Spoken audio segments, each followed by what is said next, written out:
ಎಲ್ಲ ಪುಣ್ಯಾತ್ಮರ ಪಾವನ ಸನ್ನಿಧಿ ಕೂಡ ನತಮಸ್ತಕನಾಗಿ 8 ದಿನಗಳ ಪರ್ಯಂತರವಾಗಿ ಅವಿಹಾವಿತವಾಗಿ ನಡೆದುಕೊಂಡು ಬಂದಿರತಕ್ಕಂಥ ಈ ಶಿವಾನುಭವ ಗೋಷ್ಠಿಯ ಬಹುತೇಕ ನಾನು ಆವಾಗ ಎಲ್ಲರೂ ಒಂದಿಷ್ಟು ಟಿವಿ ಒಳಗೋ ಎಲ್ಲೆಲ್ಲೂ ನಮ್ಮ ಮೋಟಿಗೆ ಮಠದೊಳಗೋ ಅಮ್ಮವರು ಬಂದಾಗ ಅಷ್ಟ ಹಾಡ್ತಾರ, ಹಾಸ್ಯದಟ್ಟ ಹೇಳ್ತಾರ ನಾವು ತಿಳ್ಕೊಂಡಿದ್ವು. ನಾನು ಕೇಳಿನ ಪ್ರವಚನಕ್ಕೆ ಯಾರು ಬಂದಾರೆ ಅಂದಾಗ ನಮ್ಮ ಮಾತೋಶ್ರೀ ಅವರ ಇಂದುಮತಿ ತಾಯಿಯವರು ಬಂದಾರ ಅಂತಕ್ಕಂಥ ಮಾತನ್ನು ಕೇಳಿದಾಗ ನನಗೆ ಬಹಳ ಖುಷಿ ಆಯ್ತು. ಯಾಕೆ ಖುಷಿ ಅಂತ ಕೇಳಿದ್ರ, ಜಗತ್ತನ್ನ ತೊಟ್ಟಿಲನ್ನ ತೂಗು ಕೈ ಜಗತ್ತನ್ನ ತೂಗ್ತದೆ ಅನ್ನೋದಕ್ಕೆ ಇವರೇ ಮಾದರಿ ಅಂತಕ್ಕಂಥ ತಾವೆಲ್ಲ ಭಾವಿಸ್ಕೋಬೇಕು ಪುಣ್ಯಾತ್ರ. ಯಾಕೆ ಮಾತನ್ನು ಹೇಳ್ತಾ ಇದ್ದೀನಿ ಅಂದ್ರೆ, ಮನೆಯ ಮೊದಲು ಪಾಠಶಾಲೆ, ಜನನಿ ತಾನ ಮೊದಲ ಗುರು, ಜನನಿಯಿಂದ ಪಾಠ ಕಲಿತ ಜನರು ಧನ್ಯರು ಧನ್ಯರು ಅಂತಕ್ಕಂಥ ಮಾತನ್ನ ಹೇಳ್ತಾರೆ ಪುಣ್ಯಾತ್ಮ. ಅದಕ್ಕೆ ಇವತ್ತು ಎಂದು ಬಸವಣ್ಣ 12ನೇ ಶತಮಾನದಲ್ಲಿ ತಾನು ಮನೆಯೊಳಗಿದ್ದಂತ ಸಂದರ್ಭದೊಳಗೆ ತನಗ ಮುಂಜಿ ಮಾಡೋದು ನಮ್ಮ ಅಕ್ಕಗೆ ಇಲ್ಲ ಅಂತಕ್ಕಂಥ ಭಾವ ಯಾವಾಗ ಗೊತ್ತಾಯ್ತು, ಅವಾಗ ಮನೆಯನ್ನ ತ್ಯಾಗ ಮಾಡಿ ಧರ್ಮ ರಕ್ಷಣೆಗಾಗಿ ದೀನರ ಧ್ವನಿಯಾಗಿ ಬಿದ್ದವರ ಊರುಗಳಾಗಿ ಈ ಜಗತ್ತಿಗೆ ಬಸವಣ್ಣ ಬಂದ. ಅಂದು 12ನೇ ಶತಮಾನದಲ್ಲಿ ಸಮಾನತೆ ಅಂತಕ್ಕಂಥ ತಂದು ಕೊಟ್ಟಿರ್ತಕ್ಕಂಥ ಪುಣ್ಯಾತ್ಮನ ಒಂದು ದೂತಕವೇ ಇವತ್ತು ನಮ್ಮ ತಾಯಿಯವರು ಇವತ್ತು ನಿಮ್ಗೆ ಪ್ರವಚನವನ್ನು ನೀಡ್ಲಿಕ್ಕೆ ಬಂದಾರ. ಅವರಿಗೆ ಕೂಡ ಅನಂತ ಭಕ್ತಿ ಶರಣಾರ್ಥನೆ ಹೇಳಿ ಬಹಳ ಸುಂದರವಾಗಿ ನಮ್ಮ ಗವಾಯಿಗಳು ನಾನು ಆ ಕಡೆ ಹೋದಾಗ ಒಂದು ಪದ್ಯ ಹಾಡ್ತಿದ್ರು. ಯಾರುದು ಅಂತ ಕೇಳಿದ್ರೆ, ಪುಣ್ಯಾತ್ಮರೇ, ಯಾವುದು ಜೀವನದಲ್ಲಿ ಪಡಿಬೇಕಾಗಿತ್ತು, ಸಂತರಾಗಿ ಏನ ಸಂದೇಶವನ್ನು ಕೊಡಬೇಕಾಗಿತ್ತು, ಇಲ್ಲಿ ನಾವೆಲ್ಲ ತಿಳ್ಕೊಳ್ಳೋದಿಷ್ಟೇ ಅದ ಪುಣ್ಯಾತ್ಮರೇ. ಬಸವಣ್ಣ ವೈಷ್ಣವ ಪರಂಪರೆಯೊಳಗೆ ಹುಟ್ಟಿ ಬಂದ್ರು, ಒಂದು ಬ್ರಾಹ್ಮಣ ಕುಲದಲ್ಲಿ ಹುಟ್ಟಿ ಬಂದ್ರು. ಆತ ಸ್ವೀಕಾರ ಮಾಡಿದ ಯಾವುದು ಅಂತ ಕೇಳಿದ್ರೆ ಶೈವ ಪರಂಪರೆಯನ್ನು ಸ್ವೀಕಾರ ಮಾಡಿದ. ಅಲ್ಲಿ ಜಾತಿಯ ಬೇಲೆಯನ್ನು ಕಿತ್ತು ಹಾರಿ ಬಂದು. ಇಲ್ಲಿ ಕನಕದಾಸರು 15 ಮತ್ತು 16ನೇ ಶತಮಾನದಲ್ಲಿ ಶೈವ ಸಂಪ್ರದಾಯದಲ್ಲಿ ಹುಟ್ಟಿ ಬಂದ್ರು. ಅವರು ಕೂಡ ಆದಿಕೇಶವನ ಆರಾಧನೆ ಇಟ್ಟುಕೊಂಡು ವೈಷ್ಣವ ಪರಂಪರೆಯನ್ನು ಸ್ವೀಕಾರ ಮಾಡಿದ್ರು. ಇವರು ಕೂಡ ಜಾತಿಯ ಬೇಲೆಯನ್ನು ಕಿತ್ತದ ಹಾಟಿದ್ರು. ಇವರೆಲ್ಲರೂ ಬಂದದ್ದು ಎದಕ್ಕಾತ ಕೇಳಿದ್ರೆ ಪುಣ್ಯಾತ್ಮರೇ, ಇವರಿಗೆ ಯುಗ ಪುರುಷರ ಅಂತ ಕರೀತಾರೆ. ಕನಕದಾಸ ಹಾಲು ಮತಕ್ಕೆ ಸಂಬಂಧ ಅಲ್ಲ, ಬಸವಣ್ಣ ಲಿಂಗಾಯತರಿಗೆ ಸಂಬಂಧ ಅಲ್ಲ. ಬಸವಣ್ಣ ಒಂದು ಮಾತನ್ನ ಬರೀತಾ ಅದನ್ನ ಪುಣ್ಯಾತ್ಮರೇ, ಈ ಜಗತ್ತಿನೊಳಗೆ ಪೂಜೆ ಅಂದ್ರೆ ಯಾವುದು, ಪೂಜಾ ಅಂದ್ರೆ ಏನು ಅಂತಕ್ಕಂಥ ಮಾತನ್ನ ಬಹಳ ಸುಂದರವಾಗಿರತಕ್ಕಂಥ ಅಣ್ಣನವರು ಈ ದೇಶಕ್ಕೆ ಕೊಡುಗೆಯನ್ನು ಕೊಡ್ತಾ ಇದ್ದಾರೆ. ಈ ನಾಡಿಗಾಗಿ ತಮ್ಮ ನುಡಿಯ ತೋರಣಗಳನ್ನ ಪ್ರತಿಯೊಬ್ಬರ ನೊಂದವರ ಬಾಳು ಬಾಗಿಲಿಗೆ ಕಟ್ಕೊಳ್ತಕ್ಕಂಥ ನುಡಿ ತೋರಣ ಕೊಟ್ಟು ಹೋಗ್ಯಾರಂತವದ. ತಾವೆಲ್ಲ ಅವಲೋಕನ ಮಾಡ್ಬೇಕು. ಪೂಜೆ ಎಂಥದ್ದು? ಯಾರೋ ಕಟ್ಟಿದ ಕೆರೆಯ ನೀರನ್ನು ತಂದು, ಯಾರೋ ಹಚ್ಚಿದ ಹೂಗಳನ್ನು ತಂದು ಲಿಂಗಕ್ಕೆ ಅರ್ಪಣೆ ಮಾಡಿದ್ರೆ ಅದು ಪೂಜೆ ಅಲ್ಲ. ಯಾವುದು ಪೂಜೆ ಅಂತ ಕೇಳಿದ್ರೆ ಬಸವಣ್ಣ ಹೇಳ್ತಾ ಇದಾರ, ಬಿದ್ದವರನ್ನ ಎಬ್ಬಿಸುವುದು ಒಂದು ಪೂಜೆ, ಹಸಿದವರಿಗೊಂದು ತುತ್ತು ಅನ್ನವನ್ನು ನೀಡುವುದು ಇದು ಶ್ರೇಷ್ಠವಾದ ಪೂಜೆ. ಯಾವ ಮನುಷ್ಯನಲ್ಲಿ ದುಃಖದಿಂದ ತ್ರಸೆಯಿಂದ ನರಳಾಕತ್ತಾನ ಆತನ ಕಣ್ಣೀರ ವರ್ಷಿ ಸ್ವಂತಾನ ಹೇಳಿ ಡುಬ್ಬ ಚಪ್ಪರಿಸಿದ ಇದು ಪೂಜೆ. ಇಂಥ ಪೂಜೆಗಳನ್ನು ಬಸವಣ್ಣರ ಕಾಲು ಹಿಡ್ಕೊಂಡು ಮಾಡ್ತಾ ಬಂದಿದ್ದಾರೆ. ಇದು ನಿಜವಾಗಿ ಪೂಜಾ ಪುಣ್ಯ, ಇದು ಪೂಜಾ. ಯಾರೋ ಕೇಳಿದ್ರತ್ತು ಬಸವಣ್ಣವ್ರಿಗೆ, ನಸ್ಕಿನ ಬ್ರಾಹ್ಮಿ ಮುಹೂರ್ತಕ್ಕೆ ಯಾಕೆ ಹೇಳ್ತೀರಿ ಬಸವಣ್ಣ ಅಂದಾಗ, ಶರಣರ ದಾಸೋಹ ಸೇವೆಯನ್ನ ಮಾಡುವ ಸಲುವಾಗಿ ನಾನು ಹೇಳ್ತಾ ಇದ್ದೀನಿ ಅನ್ನೋ ಮಾತನ್ನು ಹೇಳ್ತಾರೆ. ನಾವೆಷ್ಟು ಜನ ನಾಲ್ಕು ಕೇಳ್ತೀವಿ ಈಗ ಬ್ರಾಹ್ಮಿ ಮುಹೂರ್ತಕ್ಕೆ? ಎಷ್ಟು ಜನ ಹೇಳ್ತೀವಿ? ಅವನೇ ಬಂದು ಎಬ್ಬಿಸ್ಬೇಕು, ನಾ ಬಂದಿನಿ ಹೇಳ್ರಿಪ್ಪ ಅಂತೇಳಿ. ಅದು ನಿಮ್ಮದು ತಪ್ಪಲ್ಲ. ಈಗ ನೀವೆಲ್ಲರೂ ಎದಕ್ಕೆ ಅಂಟ್ಕೊಂಡು ಬಿಟ್ಟಿರಿ ಅಂತ ಕೇಳಿದ್ರೆ, ಪಾಶ್ಚಿಮಾತ್ಯ ಸಂಸ್ಕೃತಿಗೆ ಬೆನ್ನು ಹತ್ತಿ ಬಿಟ್ಟಿರಿ. ನೀವೆಲ್ಲರೂ ಜೋಕಾಲಿಗಳು, ಬಂಗಾರ, ಒಂದು ಮನೆ 3 ಬಾಗಿಲ ಇಂತಾದ ನೋಡ್ಕೋತ ರಾತ್ರಿ 1 ಗಂಟೆ ಯಾಕೆ 2 ಗಂಟೆ ಆದ್ರೂ ಕೂಡ ನಿಮಗೆ ಪರಿಜ್ಞಾನ ಇರ್ದಿದ್ರು ಕೂಡ ಲಕ್ಷ ಎಲ್ಲ ಅಲ್ಲಿ ಇರ್ತದ. ಆದ್ರೆ ಹಿಂದಿನ ಶರಣರು ಹಂಗ ಮಾಡ್ಲಿಲ್ಲ ಪುಣ್ಯ, ಹಂಗ ಮಾಡ್ಲಿಲ್ಲ. ಅವರೆಲ್ಲ ಧ್ಯಾಸ ಎಲ್ಲಿತ್ತು ಅಂತ ಕೇಳಿದ್ರೆ, ಒಬ್ಬ ಮರಾಠಿಯಾಗ ಸಂತ ಬರಿತಾನ ಒಂದು ಮಾತನ್ನು, घार फिरते आकाशाचे त्याचे ध्यास आहे पिल्लाशे. घार फिरते आकाशाचे त्याचे ध्यास आहे पिल्लाशे. ಹದ್ದ ಆಕಾಶದಾಗ ತಿರುಗ್ತದ, ಅದರ ನೆದರು ಎಲ್ಲಿರ್ತತಿ ಅಂತೇಳಿ ತನ್ನ ಮರೆಗೋಳ ಮೇಲೆ ಇರ್ತದೆ, ಮರೆಗೋಳ ಮೇಲೆ ಇರ್ತದೆ. ಅದಕ್ಕೆ ಪುಣ್ಯಾತ್ಮರೇ, ನಾವು ಎಲ್ಲೇ ಇರ್ರಿ, ಏನ ಮಾಡ್ರಿ, ನಮ್ಮ ಲಕ್ಷ್ಯ ಎಲ್ಲ ಎಲ್ಲಿರಬೇಕು ಅಂತ ಕೇಳಿದ್ರೆ ಆ ಭಗವಂತನ ಸನ್ನಿಧಿಗಳಿಗಿರ್ಬೇಕು. ಇವತ್ತು ಮೂಲ ಆಯ್ಕೆ ಮಾಡಿಕೊಂಡಿರ್ತಕ್ಕಂಥ ಅಧಿಕರಣವಾಗಿರ್ತಕ್ಕಂಥ ವಿಷಯ ದಾಸೋಹ. ದಾಸೋಹ ದಾಸೋಹ ಅಂದ್ರೆ ಏನ್ರಿ?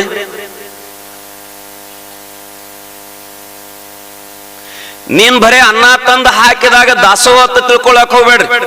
ಬಸವಣ್ಣ ಏನ್ ಹೇಳ್ಯಾನಂತ ಕೇಳಿದ್ರೆ, ಯಾವ ವ್ಯಕ್ತಿ ಯಾವ ಹಸುವಿನಿಂದ ನರಳಾಕತ್ತೇನ ಅದನ್ನ ಇನ್ನು ಪೂರೈಸಿ ಕೊಟ್ಟಿದ್ರೆ ಅದು ಶ್ರೇಷ್ಠವಾದ ದಾಸೋಹ ಆಗ್ತದ. ದುಡ್ಡು ಅಷ್ಟ ಕೊಡೋದಲ್ಲ, ಹಣ ಅಷ್ಟ ಕೊಡೋದಲ್ಲ. ಇವತ್ತು ಪುಣ್ಯಾತ್ಮರ ಅವನಿಗೊಂದು ರೋಗ ಬಂದದ ಅಥವಾ ದಾರಿ ಒಳಗಿಂದ ಏನೋ ತೊಂದರೆ ಆಗಿ ಬಿದ್ದಾನ, ನಾನು ಅಲ್ಲಿಂದ ಹೊಂಟೇನೆ, ಹೋಗುವಂತ ಸಂದರ್ಭದೊಳಗೆ ನೀನು ಆತನನ್ನು ಸಹಾಯ ಮಾಡಿ ಒಂದು ವ್ಯವಸ್ಥಿತವಾಗಿ ಮಟ್ಟಕ್ಕೆ ಹೋಗಿ ಮುಟ್ಟಿಸಿದ್ರ ಇದು ಒಂದು ಕೂಡ ದಾಸೋಹನ, ಇದು ಒಂದು ಕೂಡ ದಾಸೋಹನ. ಅದಕ್ಕೆ ಬಂಧುಗಳೇ, ಈ ಜೀವನದೊಳಗ ಭೂಮಿ ನಮ್ಮನ್ನೆಲ್ಲ ಹೊತ್ತುಕೊಂಡು ನಿಂತ. ಭೂತಾಯಿಗೆ ಒಂದು ಮಾವಿನ ಗೊಪ್ಪನ್ನು ಹಾಕಿದಾಗ ಸಾವಿರ ಸಾವಿರ ಹಣ್ಣನ್ನು ಕೊಡ್ತದೆ. ಒಂದು ಮಾವಿನ ಗೊಪ್ಪ, ಒಂದು ಮಾವಿನ ಗೊಪ್ಪ ಹಾಕಿದಾಗ ಸಾವಿರ ಸಾವಿರ ಹಣ್ಣನ್ನು ಕೊಡ್ತದ. ಭೂಮಿಯನ್ನ ನೋಡಿ ನಾವು ಕಲಿಬೇಕಾಗಿದೆ ಕೊಡು ಮಾತನ್ನ. ಆಕಳ ನಮಗ ಕಸವನ್ನ ತಿಂದ ಹಾಲು ಕೊಡ್ತದ. ಆ ಗೋಮಾತೆಯನ್ನ ನೋಡಿ ಕಲಿಯುವುದದ. ನಮ್ಮ ಹಿಂದಿನ ಪೂರ್ವಜರು ಮನೆ ಮುಂದೆ ಮುಂಜಾನೆ ಎದ್ದ ತಕ್ಷಣ ಗೋಮಾತೆ ದರ್ಶನ ಆಯ್ತಂದ್ರ 300 ಕೋಟಿ ದೇವತೆಗಳ ದರ್ಶನ ಆಗ್ತೈತೆ ಅಂತಕ್ಕಂಥ ಭಾವನೆ ಒಳಗ ನಮ್ಮ ಪೂರ್ವಜರು ಮನೆ ಮುಂದೆ ಆಕಳಗಳನ್ನ ಸಾಕ್ತಿದ್ರು. ಈಗ ಬಹಳ ಸಲ ನೋಡಿದೇನು, ಈ ನಿಮ್ಮ ಹಳ್ಳಿ ಒಳಗೆ ಎರಡು ಸಾಕಿರೋ ಬಿಟ್ಟರು ಗೊತ್ತಿಲ್ಲ. ನಾನು ಮುಂಜಾನೆ ಆಗಾವಾಗ ನಸಿಕಿನ ಎಲ್ಲ ಕಾರ್ಯಕ್ರಮಕ್ಕೆ ಹೋಗೋ ಕಾಲಕ್ಕೆ ರೋಡ್ ತುಂಬಾ ಇರ್ತಾರೆ, ಕೈಯಾಗ ಒಂದು ನಾಯಿ ಎಲ್ಲಿ ಹೊಂಟಿರ ವಾಕಿಂಗ್ ಹೊಂಟಿರ್ತಿ ಹೇಳ್ತೀವಿ. ಅದ್ರಾಗ ನಮ್ಮ ರೈತರು ಅದನ್ನ ಕಲ್ತು ಬಿಟ್ಟಾರ. ಅತನಿಗೆ ಯಾಕಂದ್ರೆ ನಮ್ಮ ಶಾಲೆ ಹುಡುಗರು ಸಲುವಾಗಿದ್ರು. ಆ ಪುಣ್ಯಾತ್ಮ ಭೂಮಿಗೆ ಬರಂಗಿಲ್ಲ, ಅಲ್ಲಿ ಅವನು ಒಂದು ನಾಯಿ ತಗೊಂಡಿರ್ತಾನ. ಅದೇ ನಾಯಿ ಅಲ್ಲಿ ಸಾಕೋದು ಬದ್ದಲ್ ತಾನು ಹೊಲಕ್ಕೆ ಬಂದು ಒಂದು ಎಮ್ಮಿಗೆ ಮೇವು ಹಾಕಿರ ಹಾಲು ಕೊಡ್ತದ ಅಂತಕ್ಕಂಥ ಪರಿಜ್ಞಾನ ಮರೆತು ಬಿಟ್ಟಿದ್ದನು. ಮೂಲ ಸಂಸ್ಕೃತಿಗಳನ್ನು ಮರಿತಾ ಇದ್ದೀವಿ.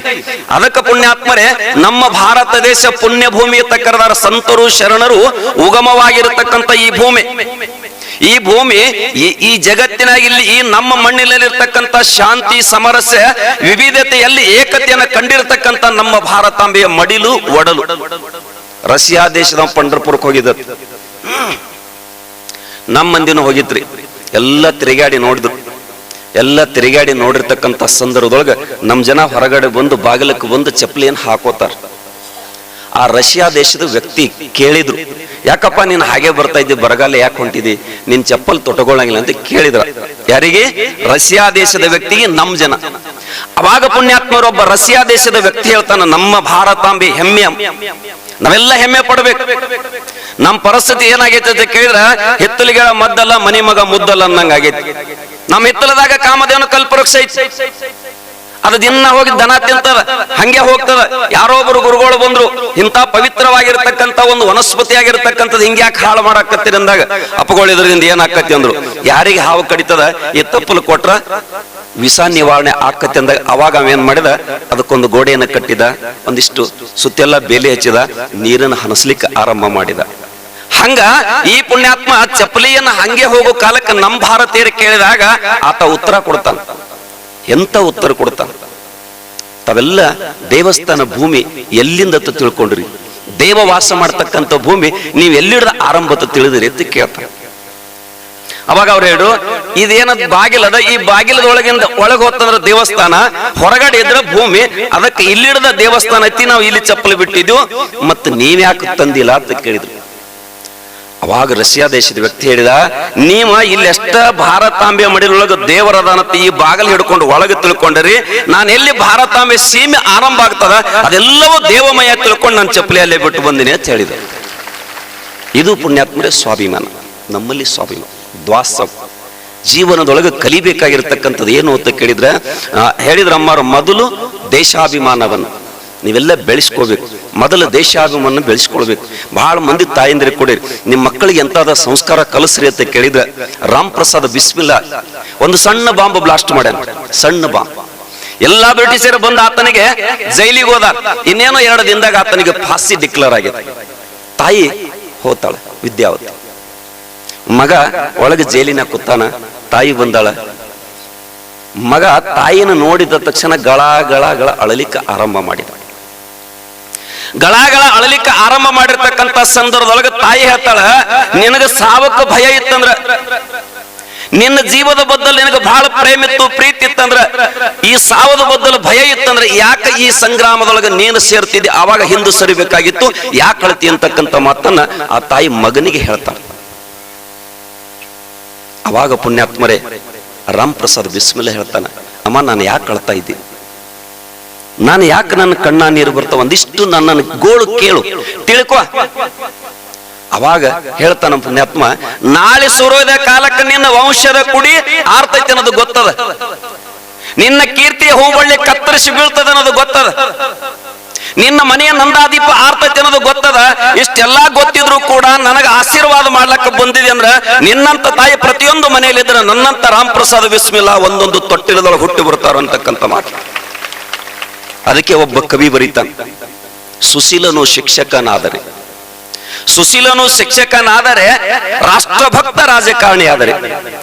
ರಾಜಕಾರಣಿ ರಾಷ್ಟ್ರಭಕ್ತಲ್ಲ, ರಾಜಕಾರಣಿ ರಾಷ್ಟ್ರಭಕ್ತನಾದರೆ ಚಾರಿತ್ರ್ಯ ಉಳ್ಳವನು ಸ್ವಾಮಿ ಆದರೆ, ಸಮಾನತೆ ಉಳ್ಳವನ ಪ್ರವಚನಕಾರನಾದರೆ, ದೇಶಭಕ್ತ ಸೈನಿಕನಾದರೆ ಇನ್ನೇನು ಬೇಕು ಈ ಭಾರತಕ್ಕೆ, ಇನ್ನೇನು ಬೇಕು ಭಾರತಕ್ಕೆ ಅಂತ ಬರೀತಾರೆ. ತಿಳ್ಕೊಳ್ಳೋದು ನಮ್ಮ ಜೀವನ ಹೆಂಗೈತಿ ಅಂತ ಕೇಳಿದ್ರೆ, ಇವರೆಲ್ಲರೂ ಪುಣ್ಯಾತ್ಮರ ದಾಸೋಹ ಮಾಡಿರ್ತಾರೆ. ಎಂಥ ದಾಸೋಹ ಮಾಡಿದ್ರೆ ಅಂತ ಕೇಳಿದ್ರೆ, ಈ ದೇಶಕ್ಕಾಗಿ ಭಾರತಾಂಬೆಯ ಸೇವೆಗಾಗಿ ತಮ್ಮನ್ನು ತಾವು ನೇನಗಂಬಕ್ಕೆ ತೊಡಿಸಿಕೊಂಡಿರ್ತಕ್ಕಂಥದ್ದು ಪುಣ್ಯಾತ್ಮ, ತೊಡಿಸಿಕೊಂಡ್ರು. ಅದಕ್ಕೆ ಬಂಧುಗಳೇ, ನಮಗೆ ದಾಸೋಹ ಮಾಡತಕ್ಕಂಥ ಅವಕಾಶ ಭಗವಂತ ಕೊಟ್ಟಾನ. ಇದನ್ನು ಮಾಡುವುದು ಒಂದ್ ವೇಳೆ ನಮಗೆ ಕೊಡ್ಲಿಲ್ಲ, ನಾವು ಬಹಳ ಬಡವರು ಅದೀವಿ, ಇಂಥ ಕಾರ್ಯಕ್ಕೆ 100 ರೂಪಾಯಿ ಕೊಡ್ಲಕ್ಕ ನಮ್ಮಲ್ಲಿ ಶಕ್ತಿ ಇಲ್ಲ, ಹೌದಿಲ್ಲ? ಇದನ್ನೇ ಮಾತನ್ನ ಬಸವಣ್ಣ ಮತ್ತೆ ಬರಿತಾನ, ಉಳ್ಳುವರು ಶಿವಾಲಯ ಮಾಡವರು ನಾನೇನು ಮಾಡಲಿ ಬಡವನಯ್ಯ, ಎನ್ನೆ ಕಾಲೆ ಕಂಬ ದೇಹವೇ ದೇಗುಲ, ಸೆರವೆ ಹೊನ್ನ ಕಳಸಾಗಿ ಮಾಡೋದು ಹೇಳ್ತಾರೆ. ಕಸ ಹುಡುಗರು, ಇದು ದಾಸೋಹ. ಸೇವಾ ಮನೋಭಾವನೆ ಪ್ರತಿಯೊಬ್ಬನಲ್ಲಿ ಬೆಳಿಬೇಕು. ಇಂದಿನ ಬಸವಣ್ಣ ಏನ್ ಹೇಳಿದ, ಮುಗಿದ ಕೈ ಬಾಗಿದ ತಲೆ. ಯಾರು ಹೇಳ್ಯಾರ? ಎಲ್ಲಿ ಕೇಳಾಕ್ ಸಿಗ್ತ ಈ ಮಾತು? ಅವನಿಗೆ ಏನು ಕಡಿಮೆ ಇಲ್ಲಾಗಿತ್ತು, ಸಂಪತ್ತು ತಾನು ವೈಭೋಗದ ಜೀವನ ಮಾಡಬಹುದಾಗಿತ್ತು. ಆದ್ರೆ ಕರೆ ಬಂದಿದ್ದು ಎದಕ್ಕಾತ ಕೇಳಿದ್ರೆ, ಧ್ವನಿಯಾಗಿ ಬಂದ ಬಸವ, ಧ್ವನಿಯಾಗಿ ಬಂದ. ಯಾರ ಧ್ವನಿಯಾಗಿ? ಬಿದ್ದವರ ಧ್ವನಿಯಾಗಿ ಬಂದ, ನೊಂದವರ ಕಣ್ಣೀರು ಒರೆಸಲಿಕ್ಕೆ ಬಂದ, ಬೀಳವರಿಗೆ ಊರುಗೋಲಾಗಿ ಬಂದ ಪುಣ್ಯಾತ್ಮ ಈ ಜಗತ್ತಿಗೆ ಬಸವಣ್ಣ ಬಂದ. ಅದಕ್ಕೆ ಅವು ಪ್ರತಿಯೊಬ್ಬರ ಹೃದಯದಲ್ಲಿ ದೇವನನ್ನು ಕಂಡಿರತಕ್ಕಂಥ. ಅದಕ್ಕೆ ಪುಣ್ಯಾತ್ಮರೇ, ನಮ್ಮ ಅಥಣಿ ನಾಡಿಗೆ ಯಾಕೆ ಪುಣ್ಯ ಭೂಮಿ ಅಂತ ಕರೀತಾರಂದ್ರೆ, ಶಿವಯೋಗಗಳು ಏನನ್ನು ಸ್ವೀಕಾರ ಮಾಡಲಿಲ್ಲ, ಜೀವನದುದ್ದಕ್ಕೂ ಕೂಡ ಒಂದು ಪೈಸೆ ಸಹಿತ ತಮ್ಮ ಕೈಲೇ ಮುಟ್ಲಿಲ್ಲ. ಒಂದಾನೊಂದ್ ದಿವಸ ಜೋಳಿಗೆ ಹಿಟ್ಟು ಬೇಡ್ಕೊಂಡು ತಂದು ಜೋಳಿಗೆ ಒಳಗೆ ಏನೋ ಜೋತು ಬಿದ್ದಿತ್ತು. ಆಗಿನ ಕಾಲಕ್ಕೆಲ್ಲ ಬೆಳ್ಳಿ ಪೈಸೆ ತಿರುತ್ತಿದ್ದು. ಈಗೇ ನೀವು 1 ಲಕ್ಷ ರೂಪಾಯಿ ಆದ್ರೆ ಕಿಶೆ ಹಾಕೊಂಡು ಹೋಗ್ಬಿಡ್ತೀರಿ, ಹೌದಲ್ಲ? ಅವಾಗ ಪುಣ್ಯಾತ್ಮರೇ ಕರೀತಾರವ್ರೆ, ಚೋಳು ಬಂದದು ನಮ್ಮ ಮಠದಾಗ, ಚೋಳು ಬಂದದ್ದು ತಕೊಂಡು ಹೋಗುತ್ತೆ. ಆ ಓಡಿ ಬಂದ ಜೋಳಿಗೆ, ಅಪ್ಪ ಎಲ್ಲೆಲ್ಲಿ ಚೋಳ್ರಿ, ಏನ್ ನಿಮ್ ತಲೆ ಕಡೆ, ಚೋಳು ಬಂದ ತೆಗಿಯ ಹಿಟ್ಟಿನೊಳ ಕೈ ಹಾಕ. ಅವಾಗ ದುಡ್ಡಿತ್ತು, ಅದನ್ನ ತೆಗೆದು ಕೊಟ್ಟುವ ಅಂತ. ಏನೂ ತೆಗೆದುಕೊಳ್ಳಕ್ ತಯಾರಿಲ್ಲ. ಅವಾಗ ಪುಣ್ಯಾತ್ಮರು ಒಬ್ಬ ಭಕ್ತ ಬರ್ತಾನ, ಯಪ್ಪ ನಿಮಗೊಂದು ಏನಾದ್ರೂ ಕೊಡ್ಬೇಕಂತ ನಂದು ಅಪೇಕ್ಷೆ ಇದೆ, ಏನಾದ್ರೂ ಒಂದು ಕೊಡ್ಬೇಕಂತ ನಂದು ಅಪೇಕ್ಷೆ ಐತಿ, ತಾವು ದಯವಿಟ್ಟು ಸ್ವೀಕಾರ ಮಾಡೋದು. ಬಹಳ ವಿನಂತಿದಿಂದ ಕೇಳಿದಾಗ, ಆತಪ್ಪ ನೀನೇನ್ ತಂದು ಕೊಡ್ತೀವಿ ಕೊಡೋಗಂತ. ಆತ ಏನ್ ಬೇಡಿದಂದ್ರೆ, ನಿಮಗೊಂದು ವ್ಯವಸ್ಥಿತವಾಗಿ ಮಲ್ಕೊಳಕ್ ಒಂದು ಮಂಚ ಮಾಡಿ ಕೊಡೋ ಆಸೆ ಆಗೈತಿ, ನಾನು ಮಾಡ್ಕೊಂಡು ಬರೋದು. ಆಯ್ತಪ್ಪ ತರ. ಮುಂದೆ ಕೆಲವೊಂದು ದಿವಸಗಳು ಹೋದ, ಆ ಮಂಚ ಮಾಡ್ಕೊಂಡು ಮಠಕ್ಕೆ ಬಂದ. ಎಲ್ಲರಿಗೂ ಸುದ್ದಿ ಆಗಿತ್ತು, ಶಿವಯೋಗಿಗಳು ಏನು ತಗೊಳ್ಳೋ ಅಂತ ಹೇಳಿದ್ರು, ಇವತ್ತು ಮಂಚ ತೊಗೊಳಕ್ ತಯಾರಾಗ್ಯಾರ, ಮಂಚ ತೊಗೊಳಕ್. ಅವಾಗ ಪುಣ್ಯಾತ್ಮರೇ ಭಕ್ತ ಸಂತೋಷದಿಂದ ಆನಂದದಿಂದ ಎಂದೂ ಕಾಣಲಾರದಂತ ಆನಂದ ಆವತ್ತು ಅವನಿಗೆ ಆಗಿತ್ತು. ಯಾಕಂದ್ರೆ ಗುರು ನಂದನ್ನ ಸ್ವೀಕಾರ ಮಾಡ್ತಾನ, ಗುರು ನಂದೊಂದಿಷ್ಟು ಸ್ವೀಕಾರ ಮಾಡ್ತಾನೆ ಅಂತಕ್ಕಂಥ ಆನಂದದ ಲೋಕಕ್ಕೆ ಹೋಗಿ ಮುಟ್ಟಿದ್ದ. ಶಿವಯೋಗಿಗಳು ಪೂಜಾ ಕೈಕರ್ಯ ಮುಗಿಸ್ಕೊಂಡು ಹೊರಗೆ ಬಂದ್ರು. ಯಪ್ಪ ಮಂಚ ತಂದಿನಿಂದ ತಂದು ಹಾಕಪ್ಪ ಅಂದ್ರು. ಮಂಚದ ಮೇಲೆ ಸುಂದರವಾಗಿರ್ತಕ್ಕಂಥ ಒಂದು ಬಟ್ಟೆಯನ್ನು ಹಾಸಿದ್ರು, ಅದಕ್ಕೊಂದಿಷ್ಟು ಭಸ್ಮ ಹಚ್ಚಿದ್ರು. ಹಚ್ಚಿ ಅಣ್ಣ ಬಸವಣ್ಣನ ವಚನಗಳ ಸಾಹಿತ್ಯದ ಬುಕ್ಗಳನ್ನು ಅದರ ಮೇಲೆ ಇಟ್ಟು ದಂಡವತ್ ನಮಸ್ಕಾರ ಹಾಕಿಬಿಟ್ರು. ಇದು ಪುಣ್ಯಾತ್ಮರೇ ಶರಣರ ಜೀವನ ದರ್ಶನ. ಏನ್ ಟೈಟಲ್? ಶರಣರ ಜೀವನ ದರ್ಶನ. ಹಿಂಗ ಬದುಕಿ ಹೋಗ್ಯಾರ ನಮ್ಮ ಶರಣರು, ಹಿಂಗ ಬದುಕಿ ಹೋಗ್ಯಾರ. ವಜ್ರೊಡದಾಗ ತಾಯಿ ಮುಪ್ಪಿನ ಕಾಲಕ್ಕೆ ಬಂದಿತ್ತು, 2 ಮಕ್ಕಳು. ಆ ತಾಯಿನ ಸಂರಕ್ಷಣೆ ಮಾಡೋ ಸಲುವಾಗಿ 1 ಎಕರೆ ಹೊಲ, ಒಂದು 10-20 ಸಾವಿರ ರೂಪಾಯಿ ಇಟ್ಟಿದ್ರು. ನೀವು ಬಹಳ ಮಂದಿ ಕೂಡೇರಿಲ್ಲ, ಕೂಡೇರಿಲ್ರಿ. ಯಾಕಂದ್ರ ಹಸಿರೇ ಹಣ್ಣೆಲ್ಲಿ ಉದುರಾಗ ಹಸಿರಲ್ಲಿ ನಗತಿರ್ತಾವ. ಅದಕ್ಕೆ ನಾವು ಒಂದ್ ದಿವಸ ಹಣ್ಣು ಆಗ್ತೇವೆ ಅನ್ನತಕ್ಕಂಥದ್ದು ನೆನಪು ಮಾತ್ರ ನಿಮಗೆ ಇರಂಗಿಲ್ಲ, ನೆನಪು ಮಾತ್ರ ಇರಂಗಿಲ್ಲ. ಆದ್ರ ಒಂದು ಕಾಲ ಏನು ಅಂತ ಕೇಳಿದ್ರೆ, ಹಣ್ಣೆಲ್ಲಿ ಉದುರಾಗ ಹಸಿರಲ್ಲಿ ನಗತಿರ್ತದ, ಖರೆ ನಾನು ಒಂದು ದಿವಸ ಹಣ್ಣು ಆಗ್ತೇನೆ ಅಂತಕ್ಕಂಥ ಪರಿಕಲ್ಪನೆ ನಿಮ್ಗೆ ಇತ್ತಂದ್ರ ಇವತ್ತು ಅವ್ರಿಗೆ ಯಾರಿಗೆ ತೊಂದರೆಗಳು. ಇವೆಲ್ಲ ವೃದ್ಧಾಶ್ರಮ ನಮ್ಮ ಸಂಸ್ಕೃತಿ ಅಲ್ಲ. ಏನು ತಾಯಿ ತಂದೆಯನ್ನು ಓದು ವೃದ್ಧಾಶ್ರಮ ಬಿಡುವಂತ ಪ್ರವೃತ್ತಿ ನಮ್ಮಲ್ಲಿ ಆರಂಭ ಆಗ್ಯಾವ. ಇವು ನಮ್ಮ ದೇಶದ ಸಂಸ್ಕೃತಿ ಅಲ್ಲ ಪುಣ್ಯಾತ್ಮರೇ, ನಮ್ಮ ದೇಶದ ಸಂಸ್ಕೃತಿ ಅಲ್ಲ. ಇದು ಯಾರದೋ ನೋಡಿ ಬೆಣ್ಣೆತ್ತಿದ್ವಿ ನಾವು, ಯಾರದೋ ನೋಡಿ ಮಾಡಾಕತ್ತಿದ್ವಿ ನಾವು. ಮುಂಜಾನೆ ಎದ್ದ ತಕ್ಷಣ ಹಣಿ ಮೇಲೆ ವಿಭೂತಿ, ಸುಂದರವಾಗಿರ್ತಕ್ಕಂಥ ಕುಂಕುಮ, ತಲೆ ಮೇಲೆ ಇಳಕಲದಡಿ ಶೀರಿ ಶರಗ. ಅವತ್ತಿನ ವೈಭವ ಎಂಥದಿತ್ತು ನಮ್ಮ ದೇಶದ ಸಂಸ್ಕೃತಿ. ಇವತ್ತು ನೀವು ಪಟ್ಟಣಕ್ಕೆ ಹೋದ್ರೆ ಅಂದ್ರೆ ಹೆಣ್ಮಕ್ಳು ಯಾವುದೋ ಗಂಡಸು ಮಕ್ಕಳು ಯಾವುದೋ ಒಂದು ಗೊತ್ತಾಗುತ್ತೆ ಪರಿಸ್ಥಿತಿ. ಅವಾಗ ಪುಣ್ಯಾತ್ಮರೇ ಆ ತಮ್ಮ ಹೇಳಿದ, ತಾಯಿ ಸತ್ತೋದಳು, ದುಡ್ಡು ಪಾಲ ಹಂಚೋದಂದ್ರು. ವಿಶ್ವಗುರು ಬಸವೇಶ್ವರ ಮಹಾರಾಜ್ ಕಿ ಜೈ, ಅಕ್ಕ ಮಹಾದೇವಿ ಮಾತಾ ಕಿ ಜೈ, ಸಿದ್ದರಾಮ ಶಿವಯೋಗಿ ಮಹಾರಾಜ್ ಕಿ ಜೈ, ಜಯಣ್ಣವ್ರ ಮಹಾರಾಜ್ ಕಿ. ಇರ್ಲಿ, ತಾವೆಲ್ಲ ಶಾಂತರಾಗ್ರಿ. ನಾ ಎಲ್ಲಿಗೆ ಬಿಟ್ಟೀನ್ರಿ? ನಾನು ಜೇವರಿಗೆ ಒಳಗೆ ಪ್ರವಚನಕ್ಕೆ ಹೋಗಿನಿ. ಲೈಟ್ ಹೋಗಿಬಿಟ್ಟು ಹಿಂಗಾವ್, ಲೈಟ್ ಹೋಗಿಬಿಟ್ಟು ಹಳ್ಳಿ ಕರೆಂಟ್ ಬಂದ ತಕ್ಷಣ ನಾ ಎಲ್ಲಿ ಬಿಟ್ಟಿನ ವಿಷಯ ನನಗೆ ತಿಳಿಲಿಲ್ಲ, ಸಿಗಲಿಲ್ಲ. ಅವಾಗ ನಾನು ಕೇಳಿನ ಎಲ್ಲರಿಗೆ, ಎಲ್ಲಿ ಬಿಟ್ಟಿನ ವಿಷಯ ನಿಮ್ಗೇನ್ರ ನೆನಪೈತೇನೆ ಅಂತ ಹೇಳಿ. ಅವಾಗಿಂತ ಒಬ್ಬ ಹುಡುಗ ಮೂಲ್ಯಾಗೆದ್ದ, ಅಪ್ಪಗಳು ನೀವು ಬಿಟ್ಟಿದ ವಿಷಯ ನನಗೆ ಗೊತ್ತೈತಿ ಹೇಳ್ತೀನಿ ಅಂದ. ಭಾಳ ಚಲೋ ಆಯ್ತಪ್ಪ, ನಾ ಇಷ್ಟೋ ತನಕ ಸಮಯವನ್ನ ವ್ಯರ್ಥ ಮಾಡಿದ ನೀನೊಬ್ಬರಿಗೆ ಕೇಳ್ಕೊಂಡಿದ್ದೆ. ಯಾಕಂದ್ರೆ ಮೊದಲು ದಾರಕ್ಕೆ ಗಂಟು ಹಾಕ್ಬೇಕು. ದಾರಕ್ಕೆ ಗಂಟು ಹಾಕಲಿದ್ರೆ ಕೌದಿ ಗಟ್ಟಿ ಆಗೋದಿಲ್ಲ. ನೋಡ್ರಿ ಬೇಕಾರ ಮಗಳ ತೊಟ್ಲ ಬಟ್ಲ ತಗೊಂಡು ಗಂಡನ ಮನೆಗೆ ಹೋಗೋ ಕಾಲಕ್ಕೆ ಮುದುಕಿ ಚಂತನ ಕೌದಿ ಹೊಲದ ಹೊಲಿತೈತಿ ಇಲ್ರಿ. ನೋಡ್ರಿ ಬೇಕಾರ ಮಗಳ ಮಕ್ಕಳ ಮೇಲೆ ಅಷ್ಟು ಮಾಯಾನ ಇರ್ತದ, ಮಗಳ ಮಕ್ಕಳ ಮೇಲೆ ಅಷ್ಟು ಮಾಯಾನ ಇರ್ತಾರ. ಬೇಕಾರ ಚೌಕಾಶ ಮಾಡಿ ನೋಡ್ರಿ ನೀವು, ಮುದುಕಿ ಬಗಲಾಗ ಒಂದು ಖುಷಿಗೆ ಕೈಯಾಗ ಒಂದು ತಗೊಂಡ್ ನಡ್ದಳತ್ತ, ಎದುರಿಗೆ ಬಂದು ಐ ಕಾಸ ಕೈ ಬಗಲಾಂದ ಯಾರದ ಕೈಯಂದ ಯಾರದ ಅಂದಾಗ ಆ ಎಟ್ಟು ಚಂದ ಹೇಳ್ತಾಳ. ಇದು ಕೈಯಂದ ಕರಿ ನನ್ನ ಹಂಟೆ ಹಿರಿ ಮಗಂದ, ಬಗಲಾಂದ ಯಾರದ ನನ್ನ ಮಗಳದ ಮಗ. ಸಸಿನೂ ನಿಮ್ಮ ಕೆದಾಳೆ, ಮಗಳು ನಿಮ್ಮ ಕೆದಾಳೆ. ಆದ್ರೆ ಭೇದ ಭಾವ ನಿಮ್ಮಲ್ಲಿ ಯಾಕೆ ಬರ್ತದೆ? ಮನೆ ಶಾಂತಿ ಇರಬೇಕಾಗಿತ್ತಂದ್ರೆ, ಮನೆ ಮಂತ್ರಾಲಯ ಆಗಬೇಕಾಗಿದ್ದ, ಮನಸ್ಸು ದೇವಾಲಯ ಆಗಬೇಕಾಗಿತ್ತಂದ್ರ ಅತ್ತಿ ಅವ್ವ ಆಗಬೇಕು, ಸೊಸಿ ಮಗಳಾಗಬೇಕು. ಅವಾಗ ನಿಮ್ಮ ಮನೆ ಮಂತ್ರಾಲಯ ಆಗ್ತದೆ ಪುಣ್ಯಾತ್ಮ. ಅವಾಗ ನಿಮ್ಮ ಮನೆ ಮಂತ್ರ. ಇದಕ್ಕೆಲ್ಲ ಏನು ಕಾರಣ ಅಂತ ಕೇಳಿದ್ರೆ, ಬಸವಣ್ಣ ಮೊದಲು ನಿಮ್ಗೆ ಯಾಕೆ ಜ್ಞಾನ ಕೊಡೋತ್ ಹೇಳಿದ್ರೆ, ಮನೆ ಕೀಲಿಕಾಯಿನ ನೀವು, ಮನೆ ಕೀಲಿಕಾಯಿನ ನೀವು ಇರ್ಲಿಲ್ಲ ಅಂದ್ರೆ ಇವ್ರು ಏನ್ ಮಾಡೋದ್ರ, ಭಾಳ ಅದ್ರ ಕಟ್ಟೆ ಕುಂದಿರ್ತಾರ, ಬೇಡಿದ ತಂದು ದುಡ್ಡು ಕೊಡ್ತಾರ. ಆದ್ರೆ ವ್ಯವಸ್ಥಿತವಾಗಿ ಇವತ್ತು ಅಮ್ಮವ್ರ ಗುರುಗಳು ನಮ್ಮ ಮನೆಗೆ ಬರೋದ್ರ ಪ್ರಸಾದ ಮಾಡತ್ತೇಳಿ ನೀವು ಕರ್ಕೊಂಡು ಹೋದ್ರಿ ಅಂದ್ರೆ ಫಜಿತಿ ಚಂದ ಆಕತಿ.